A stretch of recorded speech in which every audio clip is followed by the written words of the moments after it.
Hey guys, it's QuickyBaby and welcome back to another patch 9.3 preview video. This time we're going to be looking at the Tier 8 Soviet light tank, the T-54 lightweight. And this thing lives up to its name. It's as fun as the T-54. It loses quite a lot of its armor to gain a huge amount of mobility.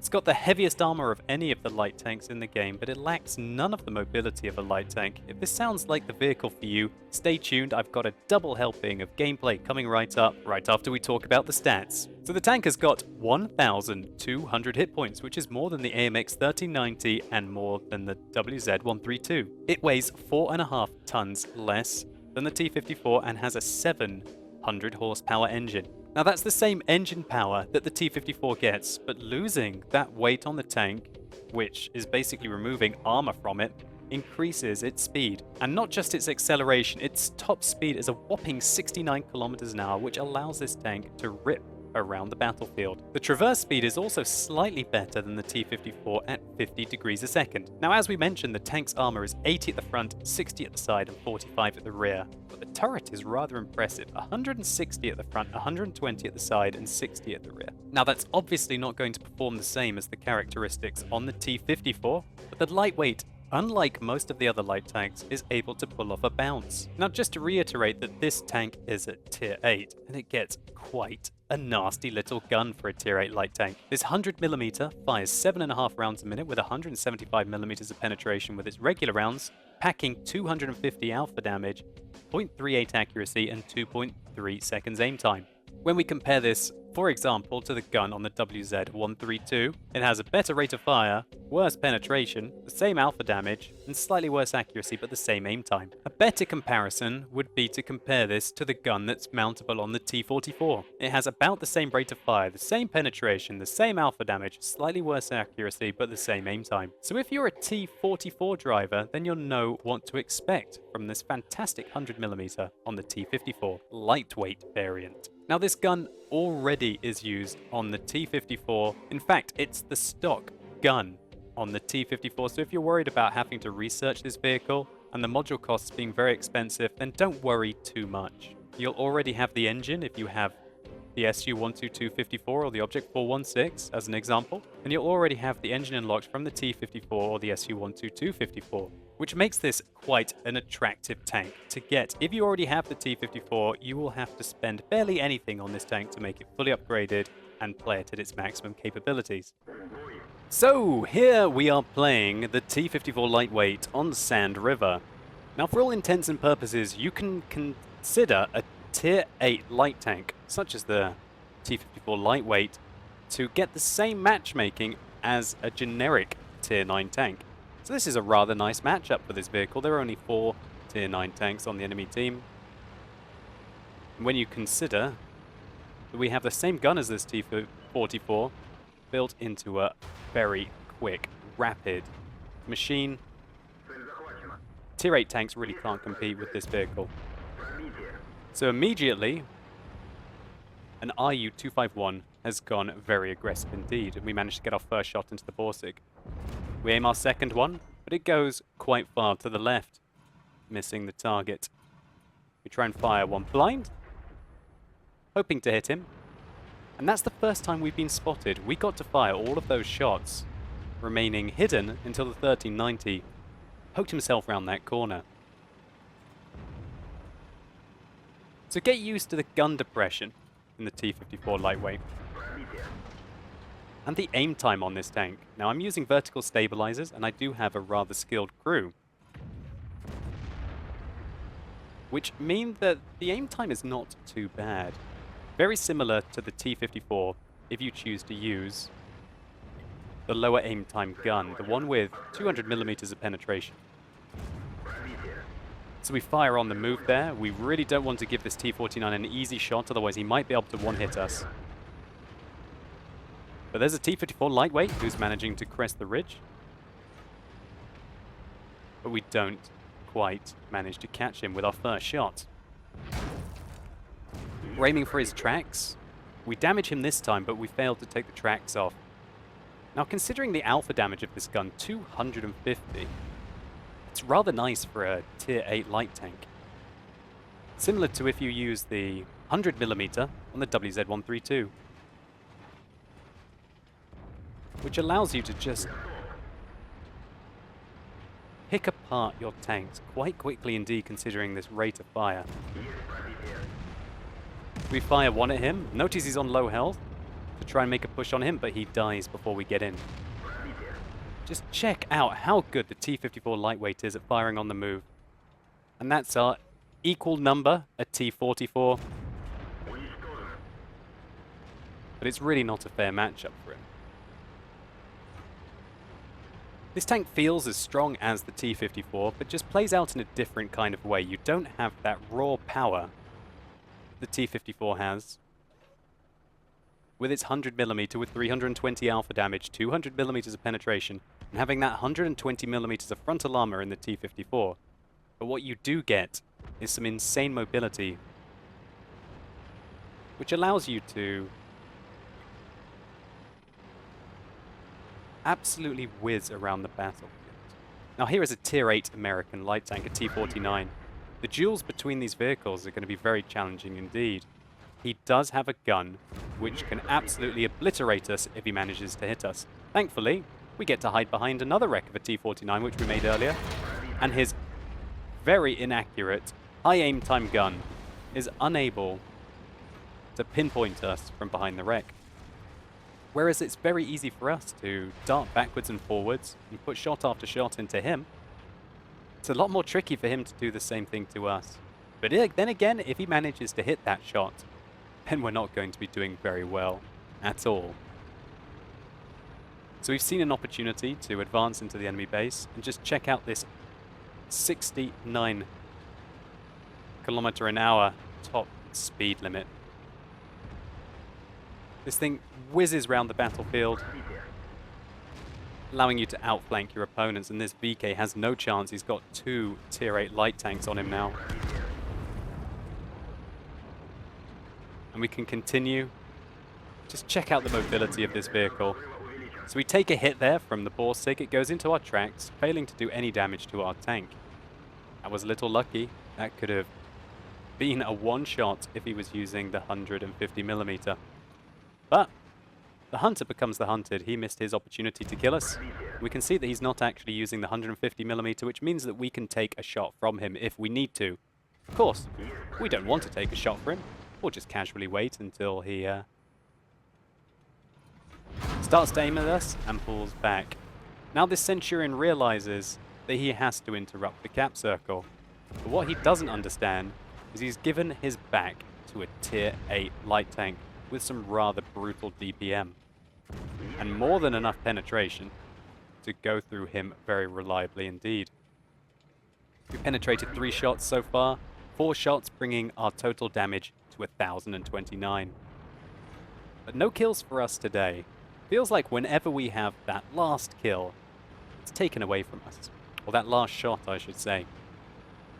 But let's never mind about that now. Let's focus on this Borsig that we left alone earlier. We put 1 shot into his tracks, and I go over the ridgeline thinking that was a confirmed kill.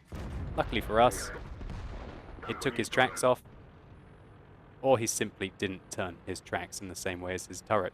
Now that shot that we had to stop to try and hit the Borsig ended up costing us our life. And the WZ-120 was able to put a final shot into us before we went down. But all in all, this was an absolute stonking game for the T-54 lightweight. Let's take a look at the post-game stats to see how we did. So this was a Mastery Badge 4,292 experience, including getting a high caliber medal in our Tier 8 light tank. And that's because we managed to pick up over 5,000 damage, with 1,431 base experience and picking up that 3rd kill. We fired 25, of which we hit 22, and all of the shots that we hit penetrated. This shows you what you can do with a bit of precision and 175mm of penetration. Although it is definitely worth taking a healthy stock of those APCR rounds, otherwise you're not going to be able to penetrate a mouse, as an example, nearly anywhere in his tank. And as this is effectively Tier 9 matchmaking, you are going to meet quite a lot of Tier 10s. Now against these high caliber targets that were shooting us, our armor didn't hold up that well. And I think the only shot that we absorbed was one into the track from the Borsig. But I guess that's what you expect when you take away 50% of your frontal armor to gain a massive amount of speed. Stripping the tank down of its hit points and most of the defense to be able to blaze around the battlefield, hopefully outmaneuvering your opponents and stopping them from shooting you because you can outmaneuver their guns. Anyway, that's quite enough. Let's get stuck into some more gameplay. So now we're playing on Fisherman's Bay, and this is a much harsher matchup. There are only 2 tanks on the enemy team that are not tier 10. So let's see how the T-54 deals with being outgunned, but not outmaneuvered. There's not a tank on the enemy team which is more mobile than we are. Even the Batchat. The Batchat will turn like a boat compared to the T-54, which is a racing car in comparison, even to a Batchat. And that allows us to absolutely blaze into position. A regular T-54 could have never have got here and been able to spot all of those targets from the safety of this bush, and even put a shot into the side of the FV-215B. However, the SDB-1, that tier 10 Japanese medium tank, is making his way down the center. Now he is in a position where if we fire, we are definitely going to get spotted, unless we pull back behind the bush. But it's too tempting. That's the side of a Japanese tier 10 medium tank. We have to shoot. And quickly, knowing that we'll be spotted, we pull back. But I'm so cheeky, I actually didn't spot. And that was a misplay there. I should have been killed from this area for that play. You can't afford to stay anywhere but right behind this building once you've been spotted. All the enemies that like to camp around this area will have clean shots into you.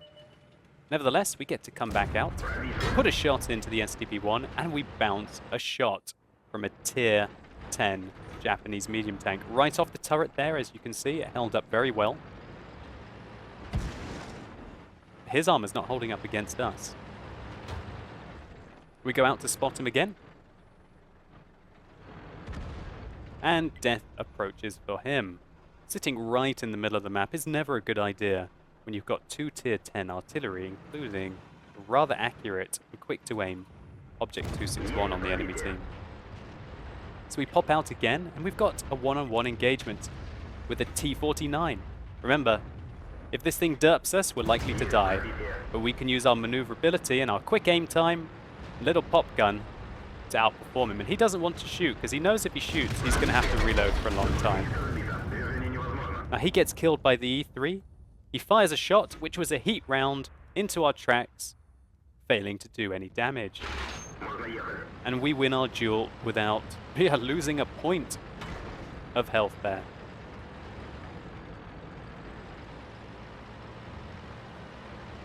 So now, we seem to have broken through this western flank. Look at all these tank destroyers that we have. It's T-95, moves to the side, but I feel like it's time to have some fun. The enemies are taking the eastern flank, and this is a very risky play, but with the mobility that the T-54 lightweight has, I feel like we should be able to sneak in. Unfortunately for us, a Waffenträger E-100 manages to put a good shot into our side, but it's too late for this T-95 as we've managed to get around him. We put the final shot into the side of his tank, and then go hunting for the artillery. We can see the tracer shells coming from over the hill. There's the first one. We fire on the move and we miss. And there's another artillery running away. Fire on the move again and we hit.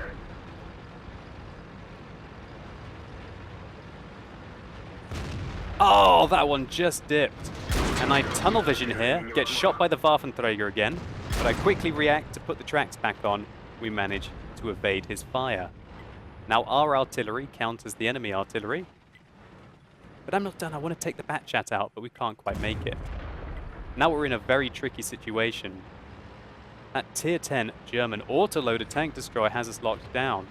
So I'm using this building to keep his vision blocked until I can get to safety. And once I make it over this dip, I should be okay. And that's just something that's absolutely beautiful about the T-54 lightweight. That you have such amazing mobility. Just because you've been locked down in a position, as long as you have good awareness and a little bit of luck, you can completely change flanks within 30 seconds or so. So our team has managed to take the enemy's base, but we're not capping. We're going to be finding the enemy team as quickly as we can.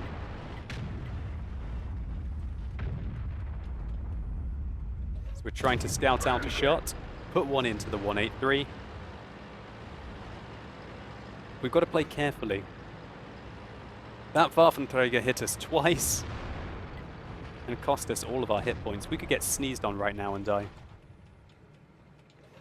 So unfortunately, 175mm of penetration is unable to go through the lower plate of an IS-4. Let's reload our premium rounds, which have got 235mm of penetration. Trying to judge if that's the side of his tank, and then I realize, wait, he's angling his armor. His front lower plate must be right there. The APCR rounds managed to go in, leaving him on a small amount of health, which the E3 takes away.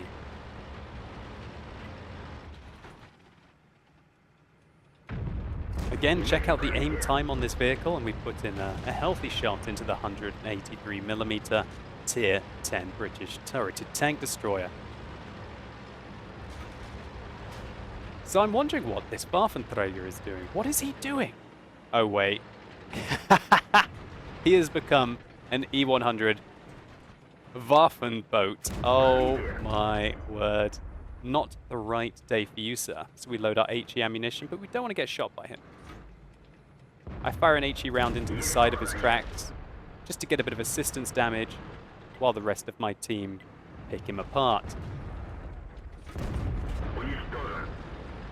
How that guy managed to get stuck there is beyond me. So from here on, nothing really interesting happens. I managed to get stuck by a 50B when the Waffenträger squeezes his way past me. My team managed to finish off the enemy tanks. So hopefully this replay showed you just a little bit of the capabilities of the T-54 lightweight, a tank which ultimately sacrifices armor, i.e. its protection, and a little bit of fire power capabilities to gain a heck of a lot of mobility. And let's not forget a lot of camo rating while you're on the move. Light tanks retain their entire camo rating while they're moving as if they were stationary, unlike medium tanks which pretty much lose about half or even 2/3 of their camo rating when they're moving compared to when they're stationary. And this can be a serious advantage. It can allow you to navigate the battlefield remaining hidden from your enemies until it's too late. For them, you've got their flank, you're in, and then you can simply outplay them. Let's just take a very quick look at the post-game stats. So this was another mastery badge. This time we got a scalp medal, no high caliber. Although we did still do a healthy amount of damage, 3,600 done, giving us 1,550 base experience. Now the player's assistance damage that we did was nearly 3,500. And this time our armor did us proud, blocking 1,650 damage. Something that very easily might not have happened in one of the other light tanks. All in all, I can't wait to rack up some games in the T-54 lightweight on the regular server and bring you a full review. This is more of a preview, as are all of my current 9.3 light tank videos. I need to play about 100 games in each of them until I can really have a full opinion. But my initial thoughts are this is a gorgeous tank that is going to be able to outplay its opponents very hard indeed. Especially countering other light tanks and some mediums. I think this is going to absolutely rip apart Tier 7 and Tier 8 mediums, which sometimes will struggle to be able to penetrate its armor, whereas you're really never going to fail to penetrate the armor of the other Tier 8 lights, unless you aim very poorly indeed.